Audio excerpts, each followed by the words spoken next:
اگر یہ پگڑی سے اترے نا تو انشاءاللہ مقابلہ پھر ہم کریں گے. ہم کھڑے ہوں گے اللہ کے فضل و کرم کے ساتھ. کوئی بھی غلط رخ پہ چلے گا ہم اس کا گریبان تک غلط رخ پہ نہیں چلنے دیں گے. کون سے غداروں کو ہم کبھی بات نہیں کریں گے. وہ کوئی قانون پیدا نہیں ہوا جو ہمارے ضمیر کو خرید سکے اور کوئی فرعون پیدا ہی نہیں ہوا جو ہمیں جھکا سکے. جمعیت علماء اسلام، جمعیت علماء اسلام، مولانا فضل الرحمان، عبد المجید نذیر.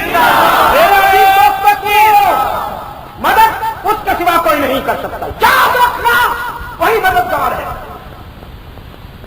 وہ کسی کے منہ سے یہ جملہ نکلا تھا کہ فلاں تاریخ کو پیری فقیری اڑ جائے. بڑی قبروں کو پوجا کیا، بڑی چادریں چڑھائی، بڑے تعویذ گندے لیے، صفایا ہو گیا اللہ کے فضل و کرم سے. اور اللہ ہمیں نجات دے ان فنکاروں سے. آمین. کم کرو مظلوموں کا ساتھ دو. مولوی بھی بیٹھے ہوئے جناب فتوے دے رہے ہیں. فتوے تمہارے فتووں کی کیا قیمت نہیں.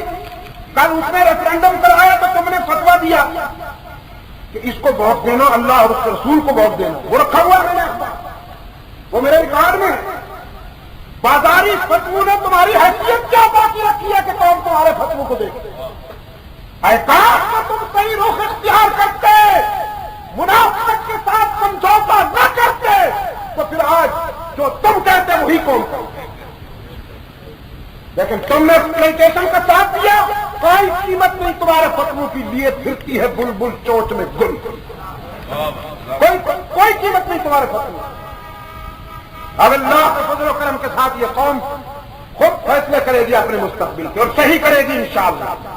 سچی بات بتاؤں، اگر اقتدار ان کے پاس نہ ہوتا، قوم کے ہیلی کاپٹر اور قوم کے جہازوں کو انہوں نے استعمال کر کر کے پبلسٹی کی اپنا پروپیگنڈا، اگر یہ ان کو سہولتیں میسر نہ ہوتی نا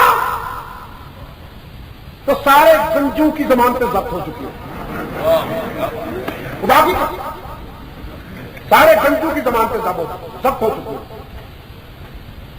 ارے کاش کی استعفے رات دینے کے بجائے 20 دن پہلے دے دیتے. اگر 20 دن پہلے ان کے استعفے آ جاتے تو سارے گنجے ہو چکے ہوتے. نعرہ تکبیر. سنیے میرے حضرت مولانا فضل الرحمان صاحب، سید عبد المجید نذیر صاحب، یہ انہوں نے قومی وسائل کو استعمال کر کے اپنی گاڑی چلائی، ورنہ صورت حال بالکل مختلف ہوتی. تو میرے عزیز دوستو، میں عرض کر رہا تھا آپ کی خدمت میں کہ اللہ مدد کرنے والا ہے، اس کے سوا مدد کرنے والا کوئی نہیں. بہت سے پہلے اللہ نے یہ منظر آپ کو اس لیے دکھایا ہے.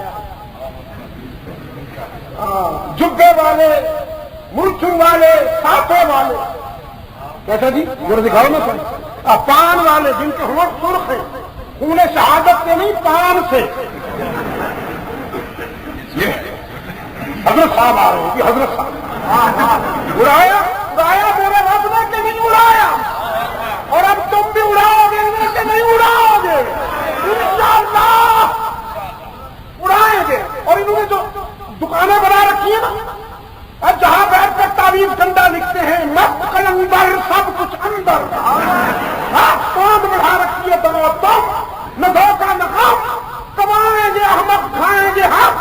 انشاءاللہ فیصلہ کر لو کہ مکر و فریب سے ان اڈو کو اڑائیں گے. اور جن غریبوں کے پاس رہنے کو مکان نہیں، ان کی یہ جو عیاشی کے مرکز ہے نا، ان کو غریبوں کے سپرد کرنا، ان کو بٹھانا وہاں پر، وہ وہاں حلال کھائیں گے اور اپنے محسن کو یاد کریں گے. مدد کرنے والا کون؟ نبیوں رسولوں کا مددگار کون؟ ولیوں کا مددگار کون؟ سید عبد القادر جیلانی، مجدد الفسانی اور معین الدین چشتی رحمت اللہ علیہم کا مددگار کون؟ اللہ ہی، اللہ بھی. سوچ کر اللہ ہی اللہ بھی اللہ الغیوب کون ہر جگہ موجود کون کارساز و دستگیر کون حاجت روا و مشکل کشا کون عزت دینے والا کون رزق دینے والا کون اولاد عطا کرنے والا کون قرآن پاک نے فرمایا یہاب لمن یشاء اناثا ویہب لمن یشاء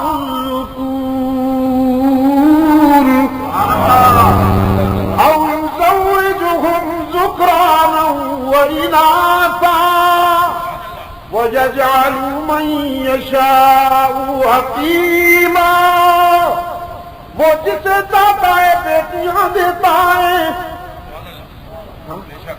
جسے چاہتا ہے وہ بیٹیوں کی پیدائش پر نرمک ہونے والوں افسردہ ہو جانے والوں کبھی کبھی بیٹیاں اتنی قیمتی ہوتی ہیں کہ کروڑوں بیٹے بھی ان کا مقابلہ نہیں کر سکتے عمران کو اللہ نے بیٹی دی عمران کو اللہ نے بیٹی دی ماں نے کہا الہ العالمین میں اپنے بچے کو تیرے دین کے لیے وقف کروں گی نظر مان لیکن پیدا ہوئی بیٹی اب کیا الہ العالمین میں نے تو بیٹے کے لیے منت مانی تھی یہ بیٹی آ گئی ہے اب کیا کروں رب العالمین نے فرمایا میں نے تجھے بیٹی ایسی عطا کی ہے کہ کروڑوں بیٹے بھی اس کا مقابلہ نہ کر سکیں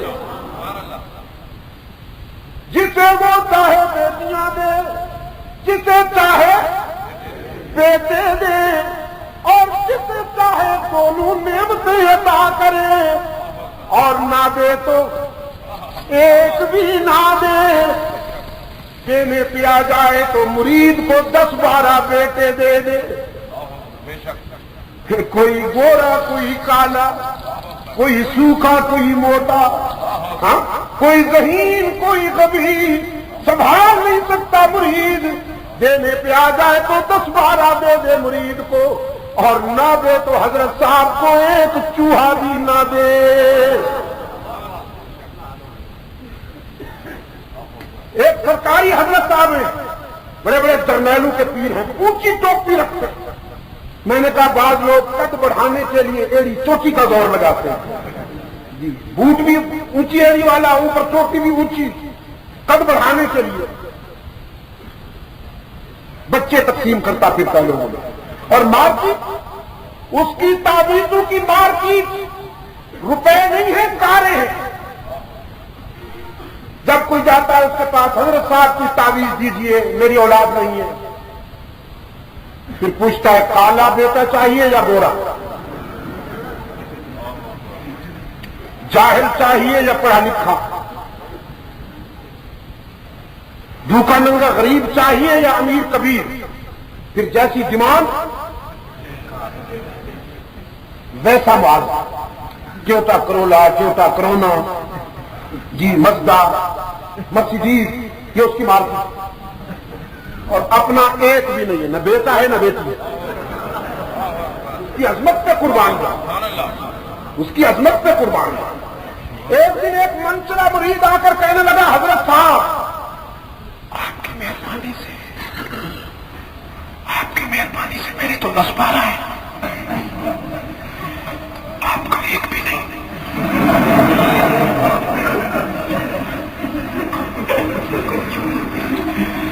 یہ آپ ہی مجھ کو اکثر تانا دیتے ہیں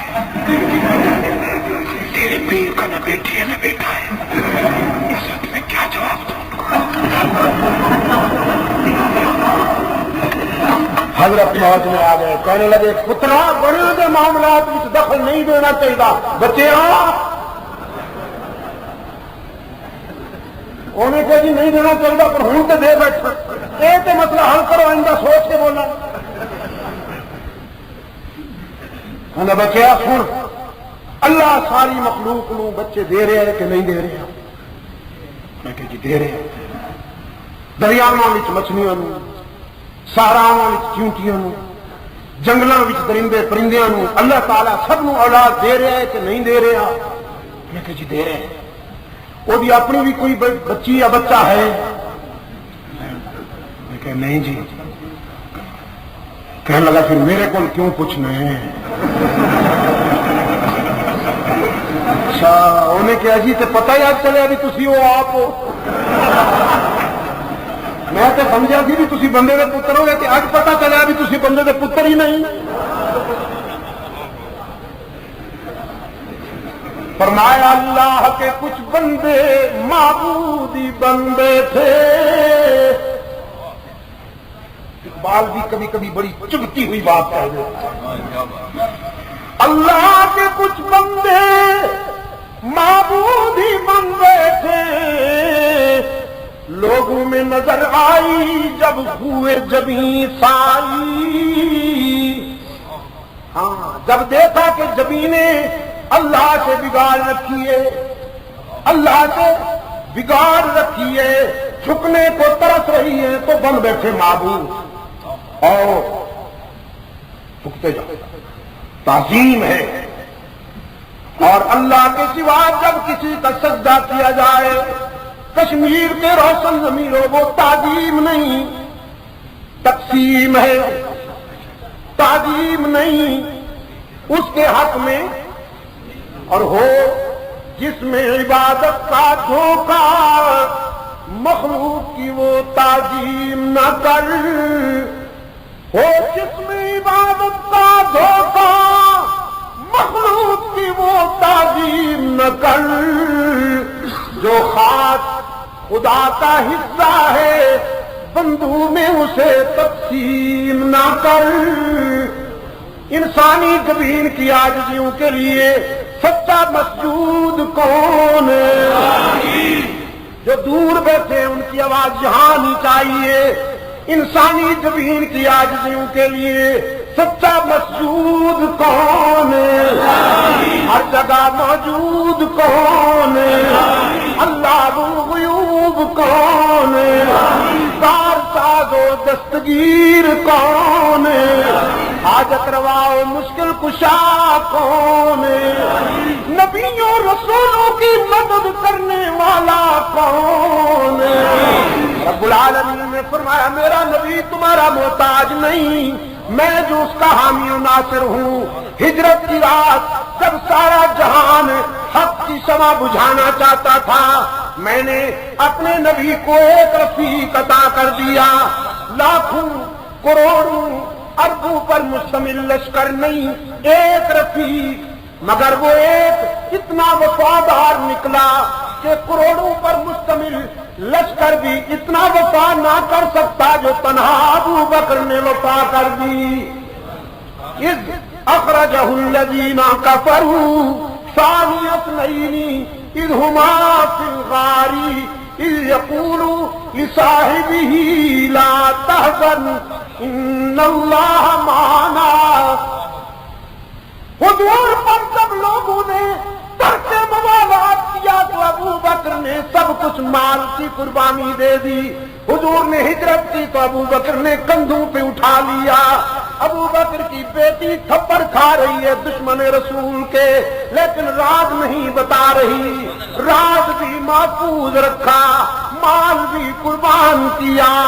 وہ غار میں بھی رفیق، مکہ کے ایک میدان کارزار میں بھی رفیق، مدینہ کے بازار میں بھی رفیق، اور اب مزار میں بھی رفیق۔ اس لیے ابن حضرت کلانی لکھتا ہے جب ابو بکر پیدا ہوئے، ماں گود میں لیے بیٹھی تھی اس بچے کو، پکارنے والے نے پکار کر کہا یا امت اللہ بالتحقیقی ابشری بالولد العتیقی اسمہ فی السماء صدیقی وبالخاتم النبیین فی الغار رفیقی۔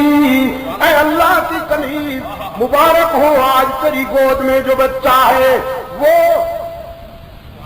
کتنا خوش نصیب ہے کہ رسول کا رفیق بنے گا۔ آسمانوں میں اس کا نام صدیق گونجے گا، زمین والے اسے عتیق کا خطاب دیں گے، اور وہ غار و بازار میں رحمت عالم کا یار اور رفیق بنے گا۔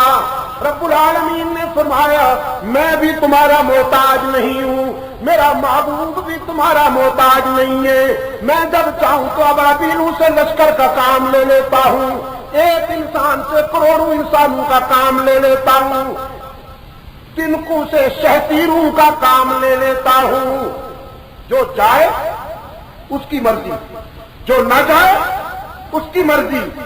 دل کے بیمار رک گئے تھے لیکن 3 مخلص مسلمان بھی نہ جا سکے، مرارہ بن ربیع، ہلال ابن امیہ، کعب بن مالک رضی اللہ تعالی عنہم، یہ بدر کے مجاہد۔ اللہ کے رسول صلی اللہ علیہ وسلم تبوک کے محاذ پر تشریف لے گئے، کسی قابل ذکر مزاحمت کے بغیر فتح حاصل ہو گئی، رحمت عالم واپس تشریف لائے، مسجد نبوی کے صحن میں عدالت بپا ہوا۔ جو نہیں گئے تھے اس مہم میں وہ جواب دے، دل کے بیماروں نے، منافقین نے تعویلیں کی، اللہ کے رسول بیوی کی طبیعت ٹھیک نہیں تھی، بچے بیمار تھے، سر میں تکلیف تھی، کچھ یہ تھا وہ۔ کعب بن مالک فرماتے میں سن رہا تھا ان کی باتیں کہ یہ سب آرٹیفیشل سٹوریز ہیں، جھوٹ بول رہے ہیں۔ رحمت عالم صلی اللہ علیہ وسلم سن رہے ہیں اور چپ۔ اب باری آئی کعب بن مالک کی، رسول کی نگاہیں اٹھیں، کعب تم کیوں نہیں آئے؟ فرمایا میرے نفس نے کہا تم بھی کوئی سٹوری گھڑ لو، کتابت تو تمہارے گھر کی لونڈی ہے، ڈائلاگ اور جملے پرا باندھے کھڑے ہیں، تم بھی کوئی کہانی گھر کے پیش کر دو۔ لیکن ٹھیک ٹائم پر میرے ضمیر نے رہنمائی کی، یہ غلطی بالکل نہ کرنا، کس کے سامنے جھوٹ بولو گے؟ یہ تو محبت وہی ہے سینہ، تم جھوٹ بولو گے تو وہی تیرے جھوٹ کا پردہ چاک کر دے گی، سچ کہہ دو اور اپنے آپ کو ہر سزا کے لیے پیش کر دو۔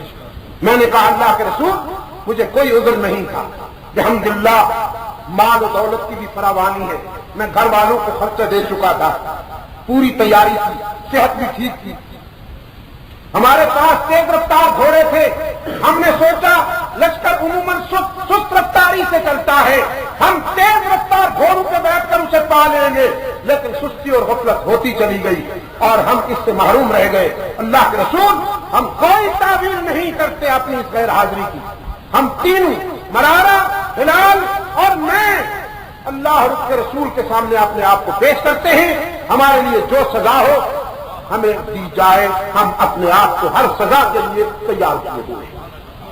رحمت عالم نے فرمایا اما ھذا فقد صدق، شاباش کعب تو نے سچ کہا، فقوموا حتی یقضی اللہ فیکم، اب اٹھو اور انتظار کرو کہ اللہ تمہارے بارے میں کیا فیصلہ کرتے ہیں۔ یاد رکھنا محلے کے عام بچے اگر غلطی کر رہے ہوں تو ہو سکتا ہے کہ آپ اگنور کر دیں، نظر انداز کر دیں، لیکن اپنا بیٹا غلطی کرے گا تو آپ ضرور اس کو سزا دیں۔ سزا میں بھی شفقت ہوا کرتی ہے، سزا میں بھی پیار کا پہلو ہوا کرتا ہے، دشمن جو چاہے کرتا پھرے لیکن دوست سے کیوں غلطی ہونے پائے؟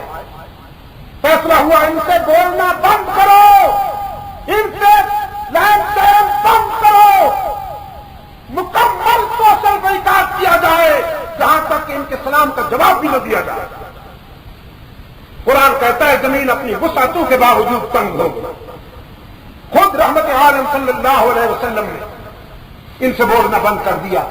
کعب بن مالک فرماتے ہیں وہ لمحہ قیامت کا ہوتا کہ جب میں اللہ کے رسول کی خدمت میں حاضر ہو کر سلام عرض کرتا اور رحمت عالم میرے سلام کا جواب نہیں دیتے تھے۔ فرماتے کبھی کبھی جی چاہتا کہ پہاڑ کی بلندی پہ چڑھ جاؤں اور وہاں سے چھلانگ لگا کر اپنے آپ کو ختم کر دوں۔ جانتے ہو مجھے کس ادا نے زندہ رہنے کا سہارا دیا؟ حضرت کعب فرماتے ہیں اللہ کے رسول کی ایک ادا تھی جس نے مجھے زندگی کا حوصلہ دیا، اور وہ یہ ادا تھی کہ نماز میں جب میں نماز میں مصروف ہوتا تھا تو حضور کبھی کبھی میری طرف جو دیکھ لیا کرتے تھے۔ کہتے حضور کا یہ دیکھنا میری زندگی کا حوصلہ بن گیا، ورنہ میں نجیس، ورنہ میں اپنے آپ کو مار ڈالتا، میں یہ صدمہ نہ برداشت کر سکتا اگر اللہ کے رسول صلی اللہ علیہ وسلم کی یہ نگاہ کرم میری طرف نہ اٹھتا۔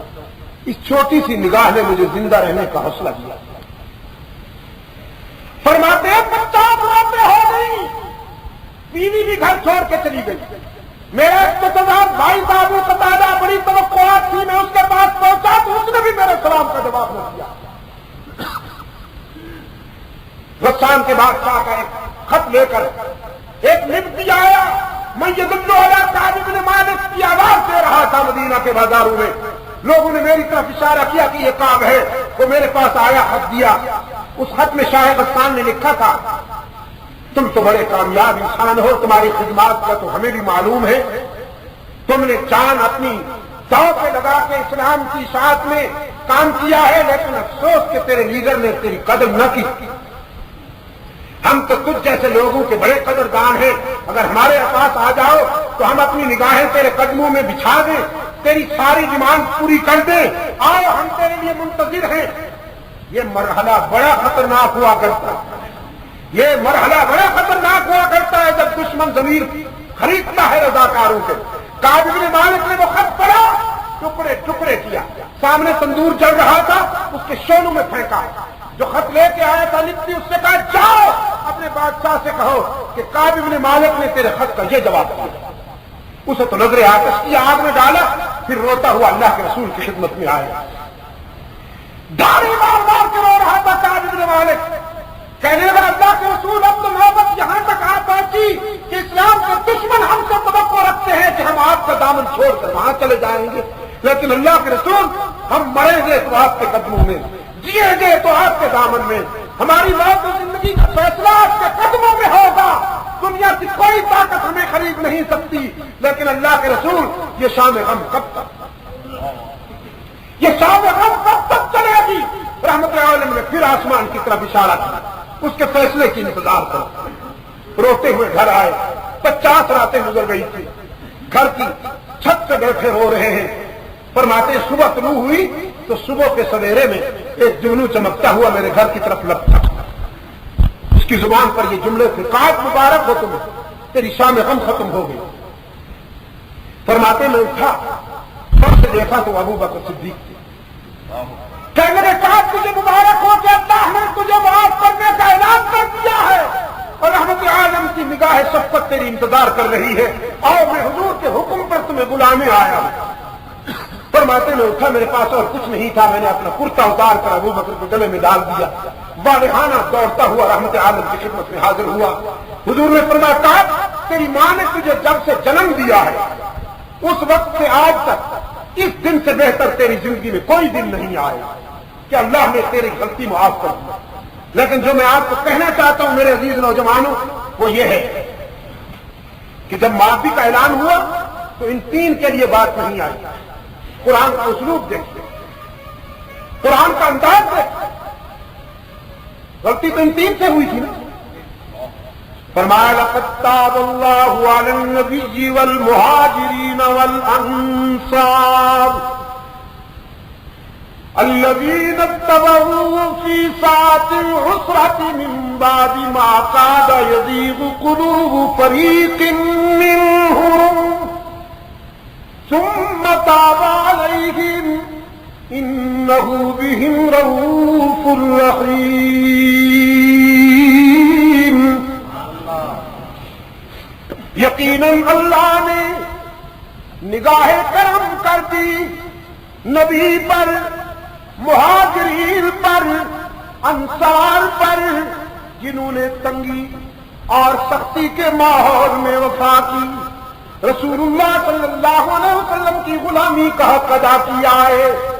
اللہ نے انصار پر، مہاجرین پر اور نبی پر نگاہ کرم کی. وعلى الثلاثة الذين خلفوا، اور ان 3 پر بھی جو پیچھے رہ گئے تھے غزوہ تبوک پر جانے سے، جن سے سہر ہوا. تو ان 3 کی بات بعد میں آئی. پہلے اللہ نے نبی کا تذکرہ کیا، پھر مہاجرین کا تذکرہ کیا، پھر انصار کا تذکرہ کیا. حالانکہ غم تو ان 3 کا تھا، دکھ تو ان 3 کا. تو قرآن کریم کے اس انداز نے ہمیں بتایا کہ وہ تین اتنے مغموم نہیں تھے جتنا ان کا استاد اس غم میں مبتلا تھا. وہ تین اتنے افسردہ نہیں تھے جتنے مہاجرین و انصار ان کے اس غم میں افسردہ تھے. اللہ نے جب معافی کا اعلان کیا تو پہلے اپنے نبی کے آنسو پوچھے، پھر مہاجرین کے آنسو پوچھے، پھر انصار کے آنسو پوچھے، پھر ان تینوں کے آنسو پوچھے، جس سے یہ حقیقت واضح ہو گئی کہ اسلامک سوسائٹی میں، مسلمانوں کی برادری میں ایک کا غم سب کا غم ہوتا ہے. ایک کا دکھ سب کا دکھ ہوتا ہے کہ جسد واحد. مسلمان چاہے فلسطین میں بے قرار ہو، مسلمان چاہے کابل میں بے قرار ہو، مسلمان چاہے دہلی کی جامع مسجد میں رو رہا ہو، یا مسلمان آزاد کشمیر میں یا سری نگر میں رو رہا ہو، مسلمان جہاں کہیں بے قرار ہو، اس کے دکھ اور اس کے غم کو پوری اسلامی برادری محسوس کرے. ایک یہ بات، اور دوسری ڈسپلن کی بات کہ اللہ کے رسول نے جب اشارہ کیا، اللہ کے رسول نے جب حکم دیا کہ ان سے بولنا نہیں، تو پھر چوری چھپے بھی کسی نے ان سے بات نہیں. بچوں، بیویوں، بھائیوں، چچا زاد بھائیوں اور رشتہ داروں تک نے ڈسپلن کا مظاہرہ کیا، جس سے اندازہ ہوتا ہے کہ اسلام جتنا نظم و ضبط کا سبق دیتا ہے، اسلام نے جو ڈسپلن کا تصور دیا ہے، دنیا کا اور کوئی تصور وہ ڈسپلن اور وہ نظم و ضبط نہیں دیتا. دوسری بات، اور تیسرا سبق آپ کو یہ ملتا ہے کہ سب کچھ معاف ہو سکتا ہے لیکن جہاد میں کوتاہی معاف نہیں ہوتی. کعب بن مالک جیسا جلیل القدر صحابی، بدر کا مجاہد، جس کے لیے اللہ نے کہہ دیا کہ اعملوا ما شئتم انی قد غفرت لکم، اگر وہ بھی جہاد کے مرحلے پر ذرا کوتاہی کرے تو اس کو سزا ملتی ہے. آج ہم نے اسلام کو صرف منبر محراب تک محدود کر دیا، محراب تک محدود کر دیا. اسلام دیکھیے، منبر و محراب عبادات کے نظام میں ضروری ہیں. اللہ سب کو توفیق عطا فرمائے کہ آپ فرائض ادا کریں، لیکن اصل اسلام یہ ہے کہ آپ مظلوموں کا ساتھ دیں، ظالم کا ہاتھ روکیں، دکھی انسانوں کے کام آئیں. اللہ کے رسول کا ایک ارشاد کوٹ کرتا ہے، فرمایا وہ زاہد، وہ عابد جس نے ساری رات پیٹ بھر کے کھانا کھا کے عبادت کی، ایک ٹانگ پہ کھڑے ہو کر اللہ کا ذکر کیا، اس کو یاد کیا، وجارہ جائع فی جنبہ، اور اس کے پڑوس میں ایک انسان بھوکا رہا، وجارہ وہ مسلم نہ، وجارہ جائع فی جنبہ، اور ایک انسان، ایک اس کا پڑوسی بھوکا رات بھر بلکتا رہا، اور یہ زاہد و صوفی پیٹ بھر کے کھانا کھا کے عبادت کرتا رہا. اللہ کے رسول نے فرمایا اس کے ساری رات کی عبادت اس کے منہ پہ مار دی جائے گی، اس کا ایک بھی سجدہ قبول نہیں. اے کاش کہ ساری رات ذکر و فکر میں اور عبادت میں کھڑے رہنے کے بجائے جو اس نے اپنے معدے میں ٹھوسا ہے مٹیریل، وہ کھانا کچھ خود کھاتا، کچھ اللہ کے اس بندے کو کھلا دیتا، اور پھر صرف فرض ادا کر کے سو جاتا. اس کے سونے کا جتنا اجر مل سکتا تھا اتنا ساری رات کی عبادت کا اجر نہیں ہوتا. آج تقسیم کے وقت عیسائیوں کی تعداد مغربی پاکستان میں 15,000 کے قریب تھی. آج وہ مغربی پاکستان جو کل پاکستان ہے، عیسائیوں کی تعداد 15 لاکھ کے قریب ہو گئی. کیوں؟ ان سے نفرت کی ہے آپ نے، معاف کر. گلی کوچوں میں صفائی کرنے والوں کو آپ نے انسان نہیں سمجھا، ان سے ہاتھ ملانا گوارا نہیں کرتے ہو، ان کو اپنے بستر پر نہیں بیٹھنے دیتے ہو. عجیب بات ہے. میں آپ سے پوچھتا ہوں، جو گندگی پھیلائیں وہ آنریبل، اور جو گندگی صاف کرے وہ نیچ. خدا کے لیے مجھے بتائیے اور اپنے ضمیر سے پوچھ کر مجھے جواب دیجیے. گندگی پھیلانے والے معاشرے کے معزز لوگ 2-2 کلو گندگی پھیلاتے ہیں، اور جو صاف کرتے ہیں وہ نیچ اور گندے، وہ بھی انسان ہے۔ میں دعوت سے کہتا ہوں، کلام کرتا ہوں، اگر آپ ان لوگوں کے ساتھ محبت کرنے لگے اور ان کو انسانی اخلاق کا حقدار سمجھے تو یہ عیسائیت کی گود میں جانے کے بجائے رحمت اللہ علیہ کی غلامی میں آ جائے۔ شاہ صاحب رحمت اللہ علیہ کا ایک واقعہ میں بیان کیا کرتا ہوں۔ جلندھر میں کانفرنس میں تشریف لے گئے، مہمان خانے میں پہنچے، ایک آدمی ہاتھ میں جھاڑو لیے کھڑا تھا۔ شاہ صاحب رحمت اللہ علیہ نے پوچھا کیا نام ہے تمہارا؟ کہنے لگا پرتھی، ہندو۔ شاہ صاحب نے فرمایا پرتھی پانی لاؤ گے وضو کرنا ہے؟ اس نے کہا جی ابھی لاتا۔ وہ پانی تو لایا لیکن ہاتھ پر کپڑا لپیٹے ہوئے لوٹا پکڑ کے لایا۔ شاہ صاحب نے فرمایا یہ کپڑا کیوں لپیٹا ہوا ہے تم نے؟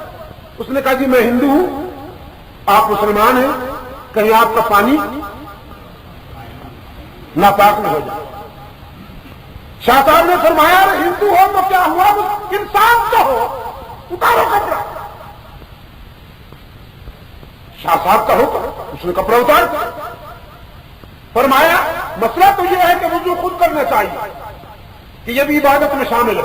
اگر کوئی شرعی عذر نہ ہو تو وضو خود کرنا چاہیے، لیکن آج اس میں مصلحت ہے تم پانی ڈالو میں وضو کروں گا۔ کہا تو یہ کہ تم برتن کو کپڑے کے بغیر نہیں اٹھانا چاہتے تھے کہ یہ ناپاک ہو جائے گا، لیکن تم میں اور ہم میں انسانی رشتہ تو ہے نا، تم پانی ڈالو میں وضو کروں گا۔ اس نے کہا جی ایسے آپ کا حکم۔ اس نے پانی ڈالا، شاہ صاحب نے وضو کیا، 2 رکعت قصر نماز ادا کی، اتنے میں کھانا آ گیا۔ داؤد غزنوی، احمد علی لاہوری، حفظ الرحمان سہاروی، شیخ حسام الدین جی، مفتی طفیل اللہ مرحوم، یہ سب بڑے صغیر کے علم و حکمت کے ماہتاب و آفتاب، مسلمانوں کے جلیل القدر قائدین موجود ہیں دسترخوان پر۔ شاہ صاحب نے کہا پرتی آؤ ہمارے ساتھ کھانا کھاؤ۔ وہ کافر آ نہیں رہا تھا، شاہ صاحب اٹھے اور اس کو پکڑ کے اپنے ساتھ بٹھایا تو میں کھانا کھا۔